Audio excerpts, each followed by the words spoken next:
is Jenna and today we are going to be reading some one-star reviews. I have never given a book a one-star review before. I feel like there are some books that I could have given 1 star to, but I just haven't because I don't know, giving books 1 star seems so mean. And I don't like that because I know how hard authors work on their novels and I know that it's all personal opinion and preference, but I personally don't like giving out 1-star reviews. So what I've done is I have picked 5 of my favorite books of all time and I am going to be reading the 1-star reviews for them just to see if I can understand where the reviewers are coming from, because that's a big thing for me. I know when I read people's reviews, especially when they're negative reviews on a book that I love, I'm sort of like, well, I can see where you're coming from, but I really liked that. So that's what we're going to do. I don't know if this video is going to be interesting or fun or if it's just going to make me depressed or angry, but we're just going to find out anyway. So the first book that I'm going to be reading 1-star reviews for is Harry Potter and the Philosopher's Stone by J.K. Rowling. Obviously this is technically my favorite book in the series is Order of the Phoenix, but I figure we start with the first one because this is the one where I feel people, you know, might not be continuing on with the series if they didn't like the first one. So we'll go with the first one. I'm actually kind of nervous to read them. I know of some 1-star reviews of this that are just like, people are like, but why is this book so popular? It's terrible. And that's what I'm expecting from the reviews. So for me, so long as the reviews are sort of semi-coherent and they make sense and the person has evidence, I guess, to back up what they're saying, I guess I won't hate it quite as much, but we're gonna see. Got into the ultimate Harry Potter philosophy. Unbelievable. It's on Goodreads under Sorcerer's Stone, because of course it is. Alrighty, here we go. It has over 6 million ratings. The majority of the ratings are 5 stars, but there are some 1-star reviews. Alright, here we go. Oh my god, Voldemort rated it! The very first negative review on Goodreads is Voldemort. This is a disgrace to all purebloods. My head looked quite dashing on that strange professor's head. If only I could have extended my stay. Harry Potter, this is not over yet.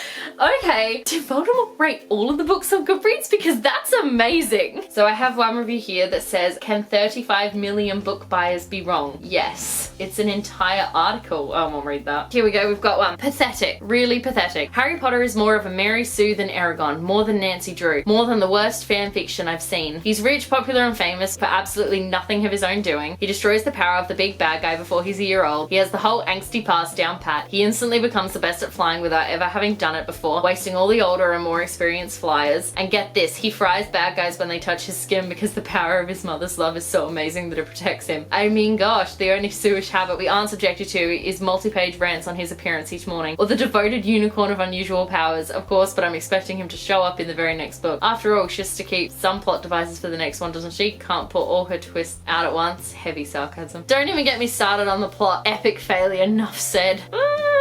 Oh my god. The thing that really gets me is that this is the great literature of our age. What hope is there for any decent writers if all kids want to read is this utter garbage? What hope is there for the world if kids are growing up thinking this is good literature? This is a dangerous book. It made me consider both suicide and mass homicide, and it is definitely not suitable for children. I'm unsure what book they read. We're just gonna go past that one. Oh, this is one telling you to read Artemis Fowl instead. Artemis Fowl is great, but these books terrify me. They are badly written and they have plots that don't make sense. Read Artemis Fowl instead, please. Anybody who tells me that they have only read Harry Potter and or the Da Vinci Code scares me even more. That statement will keep me away from the books and away from the people who read them. You're not gonna give me any reason of why these books terrify you, just they terrify you. Okay. Oh, I like this one. So this is the book everyone loves? Not enough espionage and lack of hate. Oh my god. Satanic stuff. These books are giving kids bad ideas. That JK bawling is a real threat to our precious youth. What do you want your kids growing up thinking? That it is okay to run around with effing wands wearing robes? Real weirdos. Like I said, I don't have a problem with people who give real evidence and real reasons why they don't like a particular book and why they think it's bad, but some of those reviews calling this book like satanic and it wanted, you know, I was like,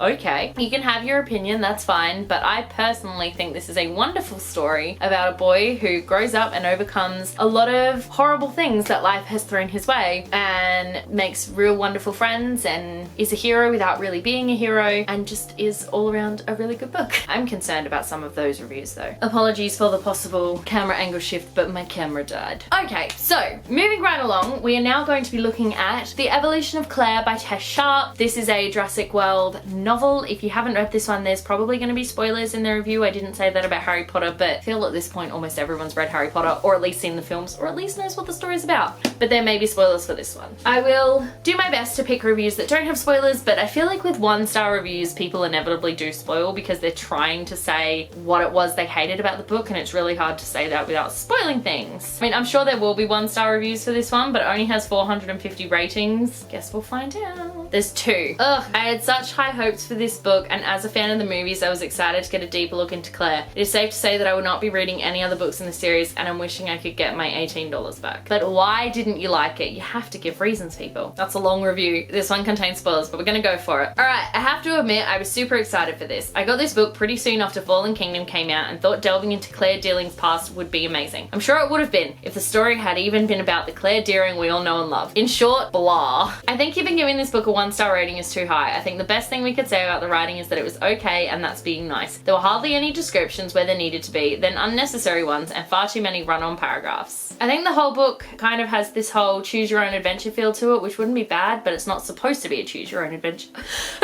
Wow. It's not supposed to be a choose your own adventure, and maybe that's one of the reasons I didn't like it so much. The book is written in present tense, which I cannot stand, but I don't think it was just that. See, that's a real personal preference thing. Like, a lot of books are written in present tense, and it's a real personal preference for this particular reviewer if they don't like that tense when they're reading a book. And that's sort of, in that aspect, it kind of means they're going into the book knowing that they're gonna have this mindset that they're not probably going to enjoy it because of the fact that they don't like that tense. I don't know, I think that makes it tricky, I guess, but at the same time, it's mostly fine, I suppose. But again, that one was kind of a total personal preference thing. Oh, here we go. I work at a bookstore, and apparently when people work at a bookstore, yes, you are surrounded by books and you are probably expected to have read a lot, but that doesn't mean you are the ultimate, like, you know everything there is to possibly know about books and your opinion is the right opinion. Doesn't necessarily mean that, it just means you sell a lot of books. I have seen this book shelved in the kids section and the teens. The content is definitely a teen level, but the writing is definitely a young reader level. I think 2 of the most used words in this book are so and totally. The use of so and totally are all a part of the whole telling and not showing aspect of writing. When you're telling someone an exciting story, you don't tell the whole thing in 5-word sentences. You use sensory details, deep descriptions, and as many synonyms as you can to truly convey what you're trying to say. So and totally are descriptiveless words. We want sentences that transport the feelings of the character to our own minds. While the writing was a huge part of why I didn't like this book, the other half came from Claire herself. The Claire in this book is not the Claire from the Jurassic World movies. This Claire is pushing for animal rights and wants to give them a better world. She wants to help an animal in distress because she doesn't like to see it hurt, and she's all blushy and mushy when it comes to romance. I feel like this is the Claire post Jurassic World and Owen, not pre. See, the thing is, the point of this book, when we get to Jurassic World Fallen Kingdom, we know she is really passionate about the animals and she wants to save the dinosaurs and all of this. And this book is showing us why that mindset changed going into Jurassic World, because she loved animals and then something happened to her and her mindset changed, and she spent the next 10 years having that be changed completely until she becomes this sort of robot who just sees numbers when she should see animals. That's what this book was about for me. Sucks that this person did not see that. For me, it wasn't just Owen that showed her the difference. It was her relearning something that she already knew. There are a few little things as well. For instance, when Claire starts her internship, Mr. Masrani lets the interns run around the park unattended. Sure, he gives them boundaries, but he doesn't give them a guide or anything. Like, that would happen. And it's more than once where the park people just have too much faith in the interns there. Jurassic World is a place where I feel like you need a chaperone just to go to the bathroom to make sure you didn't wander too far off the path. They put the interns out on a little gyrosphere exhibition to check out the terrain and to scan it to get the ride used to everything. The interns are out there alone. Once again, highly unlikely. Oh my god. One of my biggest problems was Owen wasn't in it. We know they had history. They went out on a date. Where was it? My assumption was they went out on a date after he started working there, and I'm pretty sure that was only like a few years before the start of Jurassic World. Wow. I kind of liked the idea that her first real journey with dinosaurs to be with Owen, so maybe I went in with expectations that were too high, but needless to say, I was less than disappointed. And that's the thing, I went into this book having no expectations. I really love the Jurassic World films. I only found them right before Jurassic World became, well, I knew Jurassic Park existed, but I only watched them right before Jurassic World came out, so I really loved the 2 Jurassic World films, and when I saw this novel in the store, I was like, I must own this and read it. But I didn't have high expectations, and then I came out of it and was like, this is one of the best books I've ever read. I love it so much. And it just really does show how different people have different reactions to books, which I do love, but I still love this book. And I think what she says definitely does make sense. There are a lot of instances where the interns do get to go off and do their own thing, and yes, I don't think that would be particularly accurate, particularly when there are, you know, dinosaurs running around, but I don't know. I liked it. Nothing's gonna change that. Next up, we have a book that should come as no surprise to anyone, Akane by Lynette Noni. I love this book so much, and I'm a little nervous to read 1-star reviews of this one, I'm not gonna lie. So many of them are DNF, DNF, DNF. I don't know if you can rate a book 1 star if you've only read 24% of it. You know what I mean? Like, I just feel like you don't get enough of the book to rate it if you've only read 24% of it. Let's see if I can find one who actually seems to have read the entire book. Okay, here's one that looks sad, but not totally unredeemable. It is so painful to say how disappointed I am with this book. Having read Harry Potter and Percy Jackson and watched Narnia and X-Men, I have failed to read this book with an open mind. There is an abundance of similarities to Harry Potter and I can't help but compare. Alex has the personality of Percy, but is a lot more casual to everyone. There's very minimal act of politeness, and yes, that bothers me. Bear is a combination of Hermione with his intelligence and Ron with his family. The library is like the labyrinth in Percy Jackson. There's just so much more of the other fantasy stories in here that it didn't work for me. I didn't feel awed about anything. And this book failed to run my imagination, although I keep telling myself that this is a debut novel and I might not even be able to write anything remotely similar to this. But I am so sad because I expected this book to bring me to a whole new world, not a replica of bits and pieces of different worlds that I've already been into. You know when you read a book and play the narration in your mind in different voices and tones and your imagination paints the world for you? I'm not able to do that in this book, so reading it is so painful and dragging for me. Sighs. I am hoping the second book will be better because yes, I'm not giving up on this series yet. Well, that's positive. I definitely do see where they're coming from. I can see a lot of other,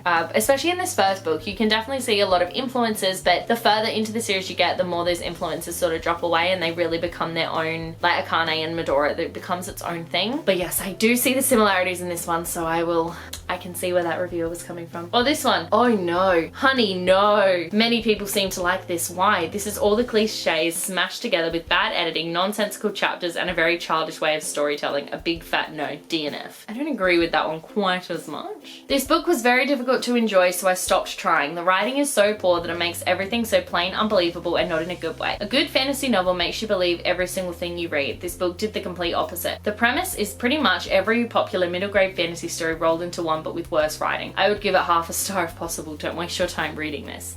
I don't think that one's very accurate. Oh my god, that's funny. Okay, so for the writing style, if you haven't ever read a Lynette Noni book, you have to know she has a very casual sort of writing style in that it is very quick to read. It definitely does sort of read a little bit like a middle grade, but again, once you get further into the series, it definitely doesn't. But what makes it so easy to read is just the familiarity with it. So there's a real familiar language going on, the characters are really familiar, and you just have this sense of being able to lose yourself in it. But that is why a lot of people don't like this book, because they find the writing to be really juvenile, whereas I found it to be very casual and very easy to get lost in. And people definitely fall on opposite sides of that. So I can see where that reviewer is coming from. This is hilarious because it's a reviewer by the name of Jenna and all that says is yup. So I don't agree with that one quite. No. Here we go. Ugh, this book it physically hurts me. That's so sad. A book physically hurt you to read. I mean, it didn't, but okay. I would sit here and write a deep review, but it would take hours, so here's a summary. The plot is unpredictable and predictable in the worst ways. Okay. On one hand, things happen with barely an explanation, or on the other hand, things happen and there are super long and boring explanations for whole chapters. The YA kind of high school aspect is very easy to predict. It's pretty much just a dramatized, trashy YA novel with some action and fantasy. Too much stuff happening all at once. There is so much world building, it is infuriating. Isn't the issue normally not enough world building? Okay. The plot can sometimes be confusing because there's tons of subplots that are really quite useless and just add conflict, which leads me on to my next point. Conflict for conflict instead of conflict for the plot. Some of the problems in this book are so boring because they're unnecessary. Unless you really want to read about this girl getting drunk and the author trying to be funny, there's hardly anything that makes the subplots important to the story. Abuse/stupidity. Like every other YA novel about a teenager, the teen is completely daft. She doesn't realize that stuff that is obvious to everyone around her and the reader and makes really futile decisions. Also, there's a lot of weird abuse in this story that isn't really taken seriously at all. Like she gets tasered by a fully grown man and nearly killed by some guy trying to overthrow a kingdom, but it doesn't really matter to her or anyone else.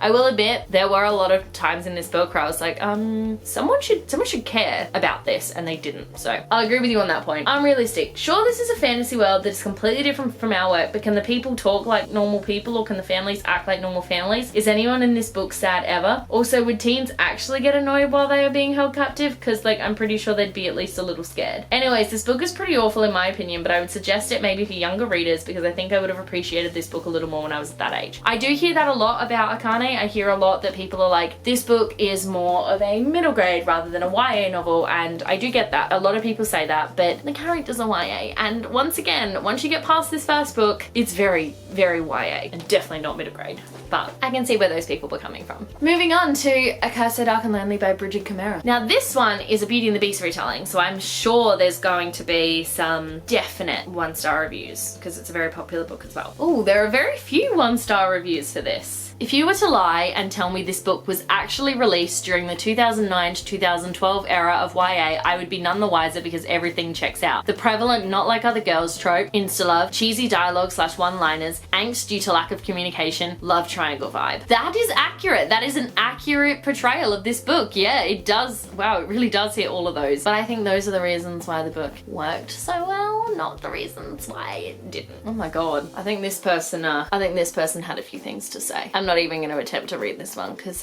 it's still going. Oh my goodness. It's still going. It's still going. Boring, bratty female main character meets equally boring, broody male main character. They have no chemistry whatsoever, not for lack of blushing and staring at each other. Plot holes galore. The author tried to give Harper a hard life to justify her attitude, but it's 99% tell with only about 1% show. The mum has cancer and she has cerebral palsy. That sucks, and I can understand being sad, protective, or even angry all the time, but this makes up maybe 5% of her concern in this entire book. I should have known from the first page that this book wasn't going to vibe with me. Harper is seemingly scarred for life due to her father's involvement with gangs despite not having any of the responsibilities put on her. Meanwhile, her older brother is actually living with the consequences, only for her to complain to him not to talk about it because it makes her uncomfortable. In addition to that, we have an equally unlikable male main character, Ren. All he does is brood and get jealous, whether that's over Harper's growing reputation among his people or the half platonic and half romantic relationship between Harper and whatever his commander's name is. A slice of soggy, partially eaten bread would be more interesting. Chemistry? What's that? Certainly Ren and Harper haven't heard of it. The plot holes dwarf the actual plot. How are the worlds connected? Why/how do some of the women go back to their words earlier than others? Why didn't Ren's family try to get rid of Lilith when he was first cursed? Why don't any of the peasants care about the fact that Ren's estate is literally always experiencing summer? This is just a taste of the confusion that is the book. Look, fantasy doesn't have to play by the real world rules, but it does have to follow some rules. So much of the substance was missing here that it distracts from the already flimsy character developments and plot. I don't think Bridget Chimera is a bad writer in terms of putting words on a page in a coherent and occasionally pleasant way, but between the awful characters and the lack of chemistry between them, plot holes, and the lackluster world building, this series is one that I won't be picking up. The thing about that review is they knew what they were talking about. They had reasons why they didn't enjoy it, but so many people are like, DNF, DNF, DNF. Felt like not good fan fiction. Things weren't consistent. Well, this one NFD'd at 86%, so they did well. This review, I tried, I really did, but I'm a Christian and not a big fan of two guys being, well, gay. Don't get me wrong, they still have souls, but I just choose not to read about that stuff. Besides, this book had a lot of sexual innuendos and I didn't too much like Ren. Okay. This is a very, very dark version of Beauty and the Beast. It was too dark for me, too much bloodshed and death and loss. I did like the inclusion of a protagonist with cerebral palsy and the way that her disability was discussed. See, the fact that it was so dark is actually the reason why I liked this book, because we just had a Skype chat with Bridget Chimera at our book club, and she was sort of talking about how she really wanted Harper to be this person who wouldn't fall to Stockholm Syndrome, which obviously the original Beauty and the Beast definitely has that vibe, and she wanted to try to get away from that vibe as much as possible, and that's why it's so dark, I guess. I really loved this book, and I'm not surprised people didn't, because I know Beauty and the Beast retellings can be really polarizing. Luckily for this one fell on the correct side for me. And last but not least, we're going to a YA fantasy staple, City of Bones. And I specifically chose City of Bones because I would be one of the people writing 1-star reviews for Clockwork Angel, because I do not like the Inferno Devices series. Okay, City of Bones. I know there are gonna be some great 1-star reviews for this book. They just are. Oh, there's lots of them. Kind of saw this coming. I like this one already. Warning! Won't contain spoilers because I didn't get far enough to give an F and discover anything worth spoiling. Okay, so let me get this out straight. I have never not finished a book before. To be fair to Miss Claire, I was not actually reading her novels so much as listening to the audiobook. The narrator, Graynor, did a particularly craptastic job. To be fair with Miss Graynor, she didn't have much to work with. I tuned her out. I swear I was focusing on the actual prose, taking in the story, trying to get interested, but the writing was terrible. It was painful. The characters were annoying. Now I've been fair to Miss Claire, and I've been fair to Mr. Graynor. Oh, it's Mr. Graynor now? Okay. So there's only you left to be fair to now. And in order to do that, I have to admit that I wasn't expecting to like this book. I was, however, expecting to be pleasantly surprised, and I'll explain why. Oh god. I do not even want to continue with that. Okay, here we go. Pure and utter crap. I wish there were ways to give negative stars. I certainly want the time from my life back. It would compare its writing quality to a fanzine, except that comparison wouldn't be fair to fanzine. But I swear to god, it took every single bad fanfic writing cliche and published them. What were her publishers thinking? Where was her editor? It was horrible. I would dearly love for a fanfiction author to make good and become a published writer, but I'd prefer one with talent, thanks. Literally all the comments are like, you're wrong, she's amazing. I'm like, guys, they can have their own opinion. Oh, this was a horrible book. I haven't disliked something this much in a long time. I'm giving it 2 stars because I was at least compelled enough to read the whole thing. Well, they didn't. They gave the 1 star, but that's fine. First of all, the writing. There were way too many awful similes that had me rolling my eyes and snorting with distaste. I don't really care that much about writing styles, so for me to say the writing was bad really is saying something. I felt like she was making the characters do things to fit into the story, and that has always bugged me. I think the story should fit the characters. You shouldn't have to make them do things that seem unnatural. I do agree with that. I think your characters in your story really do need to work coherently with each other to make sense and to sort of know what's going on, but at the same time, it did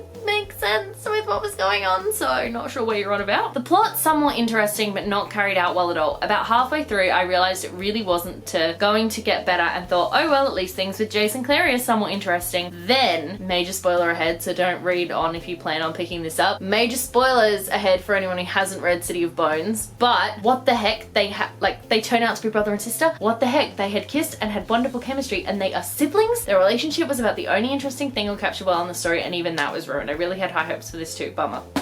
Keep reading and you'll know that they're not actually siblings. It's just Valentine being a douchebag. Everything's fine. I understand why some people love this, so I'm deeply sorry for this. This is obviously my personal view on it, so if you love it or if it makes you happy, then ignore me. This is another person who understands that not everyone is gonna like the same book. I like people like that, even if she's about to say, what the holy hell is this dumpster fire? I had so many problems with it, like the plot and inconsistencies, but the biggest one is our dear Clary Frey. The whole, I'm not like other gals and I will constantly remind you of it. But guess what? The super hot bad boy with an accent and a love of violence falls in love with her. And so is her childhood best friend. But she didn't know that. Who will she choose? Oh, despite this, no one will ever be interested in me because I'm not like other girls. I know I'm being petty, but oh my god, I hate Clary so much. She also slut shames on multiple occasions, and wow, we don't love girl hate. The only reason I'm still going to read the rest of the series is so I can understand the Internal Devices series. The Infernal Devices series? And because I love Isabel, Alec, and everyone's favorite Warlock Magnus. To be fair to that reviewer, Clary is not a great character. She's really not, especially in this first book. She is hands down like the worst. But everybody else is great, and you just have to get past that. So yeah. And there you go. Those are some 1-star reviews for some of my favorite books. Thank you so much for watching. Let me know what you thought of this video, if you have ever left a 1-star review, or if you ever read 1-star reviews for your favorite book just to get an idea of who didn't like it, because sometimes they're really funny. If you like this video, be sure to give it a huge thumbs up, and don't forget to subscribe to my channel so you don't miss a thing. Stay random.